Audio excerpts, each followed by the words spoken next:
परंतु देश के प्रधानमंत्री मोदी जी कहां हैं? उनकी लाल आंख चीन को दिखाकर वो बात कब करेंगे?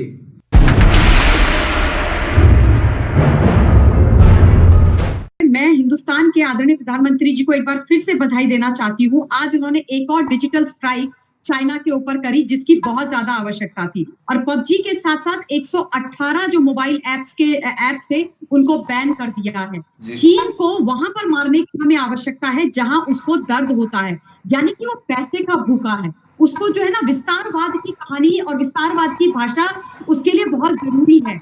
और इसलिए वो जो है अपना जो विस्तार है वो फाइनेंशियली भी करना चाहता है और उसको खत्म करने की बहुत आवश्यकता है। तो आज जो है एक और पर डिजिटल स्ट्राइक हुई है। इस सरकार ने उन पर डिजिटल स्ट्राइक करी है। उसके बाद जो स्ट्राइक 2.5 महीने के अंदर 2 बार जिस तरीके की वहां पर हुई हमारी सेनाओं के द्वारा, उसके लिए मैं अपनी सेना को बहुत दिल से प्रणाम करती हूँ, आभार देती हूँ, धन्यवाद करती हूँ।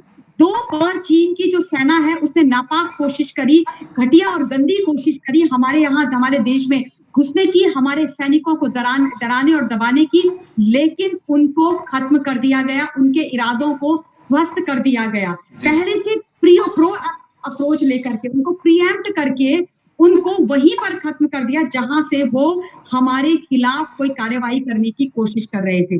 तो ये जो सेना आज हमारी इतनी बलवान है, वो सिर्फ आज इतनी शक्तिशाली है या आज वो ईंट का जवाब पत्थर से दे रही है चीन को, ऐसा नहीं है।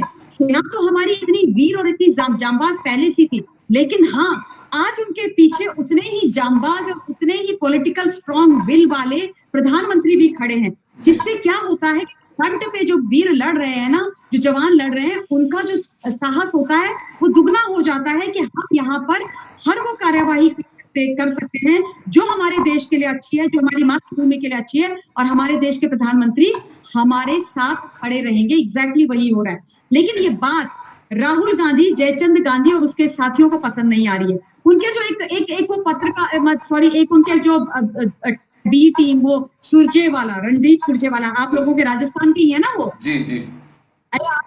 मतलब उनको कुछ बुद्धि दीजिए आप लोग। क्या मतलब उल्टी सीधी बातें करने लग जाते हैं। वो कहते हैं कि मोदी जी ने लाल आंखें क्यों नहीं दिखाई और मोदी जी ने ये किया नहीं किया। मोदी जी ने लाल आंखें दिखाई हैं, इसीलिए तो आज चीन जो है बार बार 2 दिन से गड़गड़ा रहा है। हम आपसे बात करने के लिए तैयार हैं, हमें आपसे वार्ता करनी है, हमें शांति वार्ता करनी है। अगर लाल आंखें नहीं दिखाई होती तो ये डिजिटल स्ट्राइक नहीं होती। अगर लाल आंखें ना दिखाई होती तो सर्जिकल और एयर स्ट्राइक जैसी स्ट्राइक्स ना होती पाकिस्तान में उनके घर में घुस करके। अगर लाल आंखें ना होती इस देश के प्रधानमंत्री की, धारा 370 और 35 से खत्म होने के बाद चीन जो है पाकिस्तान का साथ देता रहा और पाकिस्तान पूरे विश्व में कटोरा लेके घूमता रहा कि कोई तो भारत के अगेंस्ट हमारी मदद करो, लेकिन किसी देश ने नहीं करी। अगर लाल आंखें ना होती इस देश के प्रधानमंत्री की जगमाल, तो आज जो है विश्व के अंदर हमारी जो स्थिति इतनी मजबूत है वो ना बनी होती। लेकिन ये जो लोग हैं ना, जो इनकी डरी हुई और झुकी हुई आंखें रहती है चीन के सामने, इनकी आंखें ऐसी क्यों है? क्योंकि इन्होंने उनसे पैसा लिया है, इन्होंने उनसे घूस खाई है। ये है वो लोग जिन्होंने अपनी 640 स्क्वायर किलोमीटर की जमीन उनको दान दे दी, क्योंकि इन्होंने उनके साथ MOU साइन कर दिया था।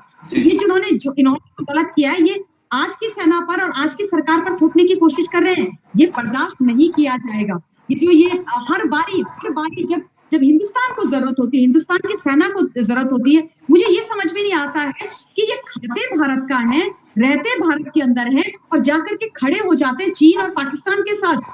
जब हमारी वीर सेना उनके दांत खट्टे करती है सरहदों पर, कितने मतलब लोग हैं ये। इसलिए इनका पर्दाफाश करना और इनका जो नापाक चेहरा, देश विरोधी चेहरा, इसको जनता के सामने लाने की बहुत ज्यादा आवश्यकता है और वो आज हो भी रहा है।